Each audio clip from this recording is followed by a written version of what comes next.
Hello and welcome. So if you're watching this video, I assume you're interested in taking the CIMA exams. And so what we're going to do in this video is go through some of the areas of the CIMA exam to help you better understand what you can expect when it comes to it. So this is best for those of you who maybe sit in their first CIMA exam, or it's been a while since you last sat one. You want to know more about the format of the exam. You're concerned about where you can sit it. Can you sit at home? Can you sit it at a test center? Where is best? What are the considerations you need to make?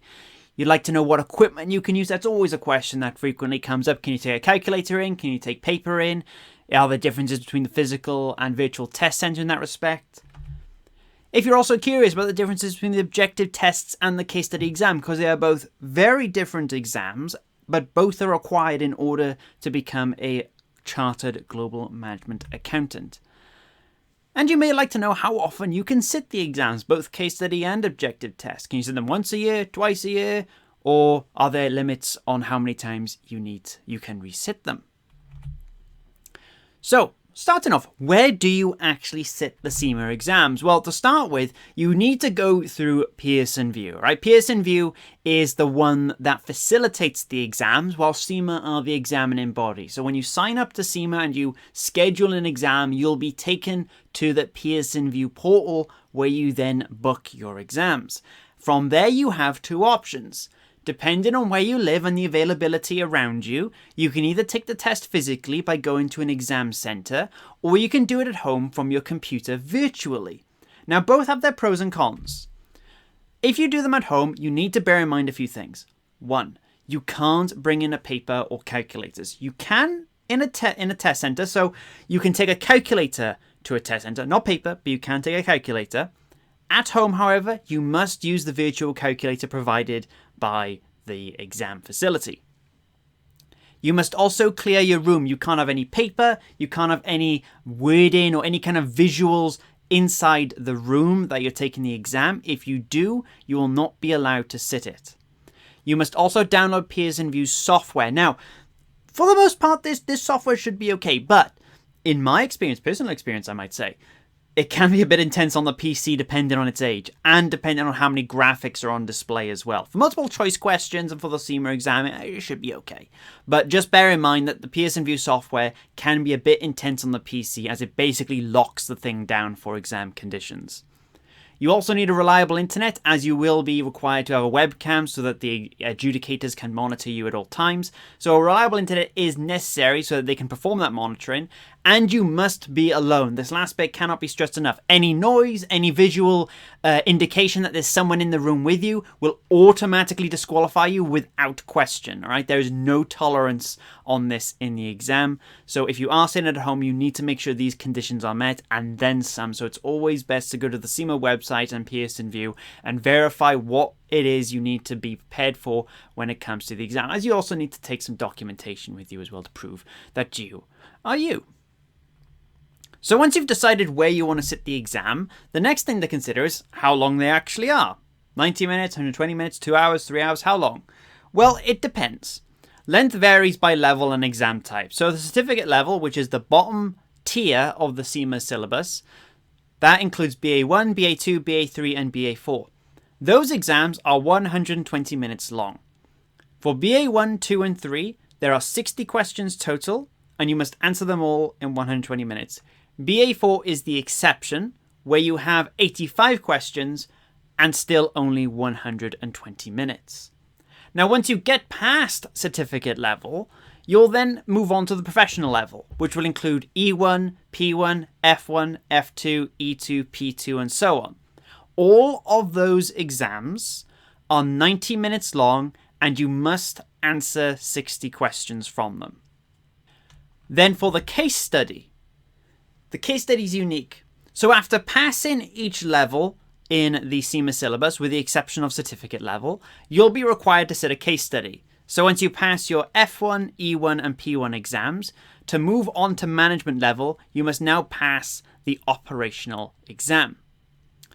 Now, these case study exams are 3 hours long, but depending on the level will depend on how many questions or essay style questions you will need to answer. In CIMA's language, these are called tasks, and each task can have multiple subtasks which make up individual questions inside the paper. So for operational case study and management case study, otherwise known as OCS and MCS, there are 4 essay-style questions or 4 tasks, and they must be completed in 3 hours. Worth noting that you don't have 3 hours to complete all 4 tasks, rather you actually have 45 minutes to complete each task, which total to 3 hours. If you spend more than 45 minutes on a single task, you will be forced on to the next one. So bear that in mind. It's a 3-hour exam total, but when you get into exam conditions, you actually only have 45 minutes per question or per task to actually answer it. Then for the SCS exam, or the strategic case study exam, it's once again 3 hours, but this time it's only 3 essay questions, or in other words, you have 60 minutes per essay question to answer the questions presented to you within the 3-hour window. If you spend too long on one task, spend over 60 minutes, you will be forced onto the next task, just like the other levels. After exam length then, well, okay, you've looked at the case study, you've seen the objective tests, but what's the difference between one or the other? Well, the objective tests are multiple choice based exams. That means that you actually don't have to write anything, generally speaking. You don't have to write out any kind of sentences. At most, you'll have to type in a number, but for the most part, the answers are presented to you on screen. Now, there are different types of questions, that you can get in these tests. What I've listed here are primarily what does come up. So you've got multiple choice questions, where basically there's only one correct answer. Multiple response questions, where there's 2 or more correct answers. And these are normally stated. So normally you will be told how many correct responses there are, although we've been told that some questions do have a select all that apply. So just bear that in mind. The third one is a number entry or calculation type question. So this is where you haven't actually got an correct answer in front of you. Instead, what you must do is work out the answer and then type that number into a box that you then must submit. You can also have drag and drop, where, as it's quite self-explanatory, you drag the answer to the appropriate location, match things up, drag and drop. Fairly straightforward. Then drop-down boxes, probably the easiest type of question to get and understand. You have some sort of sentence, there's a missing word in the sentence, you've got to figure out from the drop-down options which is the correct entry. Then lastly, historically there was one called hotspot, so this is where you have to point your mouse at a particular point on the screen and click enter to say, where is the x-axis on a graph, for example, right? And you click where the x-axis is. These are far less common now, and it's not likely you would get these in the exam, but they do have the potential to come up, but not very often, and I think they're probably being removed from the exams. Now, if you want to practice these, you can get a free question tutorial on Pearson VUE to see for yourself. So just go to home.pearsonvue.com/CIMA/question tutorials, sign up to the Pearson VUE or use your login that you were provided when you signed up to CIMA, and get access to a free question tutorial to have a little bit of a play around with the environment. So that way then you're not caught off guard when you eventually do the exam. Now, as for exam tools, what can you take into the exam, or what is presented to you in the exam, I suppose, is more appropriate? Well, for one, on the screen, you'll have an on-screen calculator. So this is necessary if you are sitting the exam virtually, as you're not allowed to use an actual calculator. There's also a scratch pad and a notepad that is available to you in the virtual environment. So not a physical notepad, but a virtual one. If you go to a test center, though, particularly for the objective tests, you'll actually be given a whiteboard. So if you prefer writing things down, you may want to consider sitting physically, as you'll not be allowed to use paper or anything like it in a virtual exam. You'll also have a table and formula booklet. Again, this is all virtual, so you'll have a button on the actual screen, which when you click it, will reveal tables and formula that you are provided as part of the exam. And then the last tool, which I say is incredibly useful and you should absolutely use, is Flag for Review. Any question you're unsure of, because remember, you only have 60 minutes in the objective test to answer the professional level questions. You can't spend more than 1.5 minutes, essentially, on each question. So flagging a question that you're not certain on is probably for the best, because you can just move on. Then at the end of the question, review your flagged questions, make sure that you're happy with them, and then submit. So Flag for Review, very important tool, very useful. Now, as for the case study, what are the questions like? Well, it's best, honestly, if you just look at the past papers. So you can look at the past papers by going to your search engine, type in CIMA past papers, should be the first result. The link you see on screen should be what it looks like. So you want to look for cgma.org/become-a-CGMA, and you should see the past exam kits or post-exam kits there for you to view.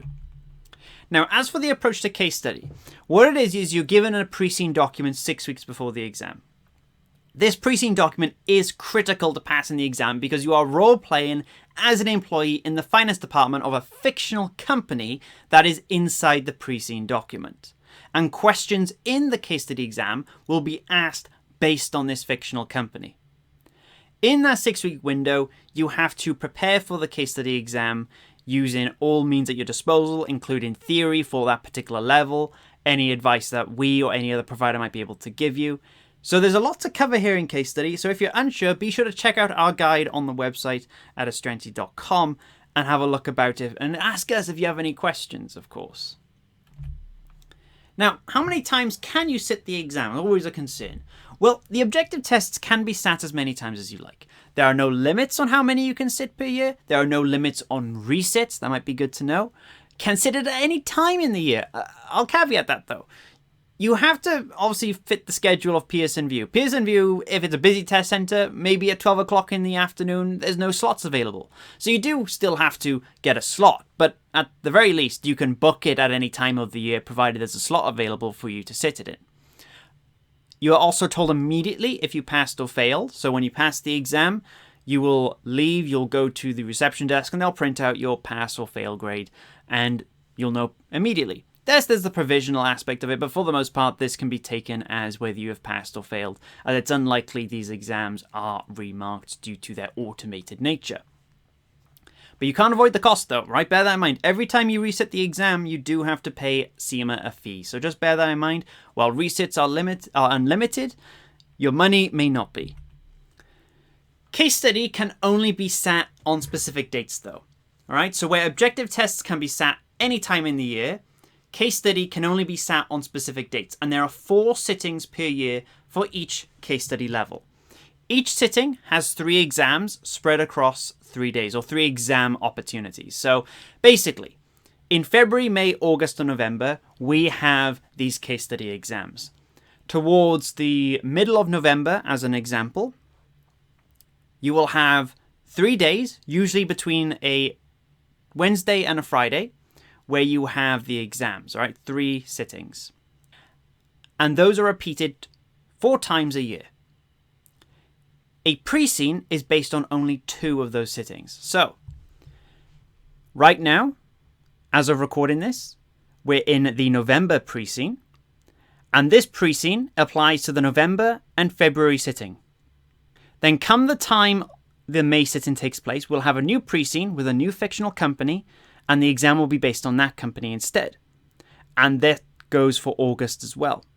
So May and August are 1 pre-seen sitting, collectively you could say, and November and February are the 2nd. So if you need to sit your exam, just bear that in mind. If you want to sit the exam as soon as the pre-seen releases and have another go at it in February, if you unfortunately don't pass it, you can do that. So remember, if you sit it in November and you need to resit it, you can retake the one in February and it'll be on the same pre-seen company. But if you sit it in February and you need to resit it, when it comes to May, you will have a new pre-seen company and you will need to relearn all the materials. So just bear that in mind. That is how case study works. Can be a little complicated for those who have first seen it for the first time. But if you go onto the CIMA website or look at our website concerning the case study materials, I'm sure it will make much more sense. And that brings us to the end of this video. I hope that has helped you understand the CIMA exams, the format of them, and gives you a bit of confidence as to what you might expect come your exam day. And if you enjoyed that video and would like to see more from us, be sure to like and subscribe, and consider following us on social media like Twitter, Instagram, TikTok, LinkedIn, or go to our website linked in the description.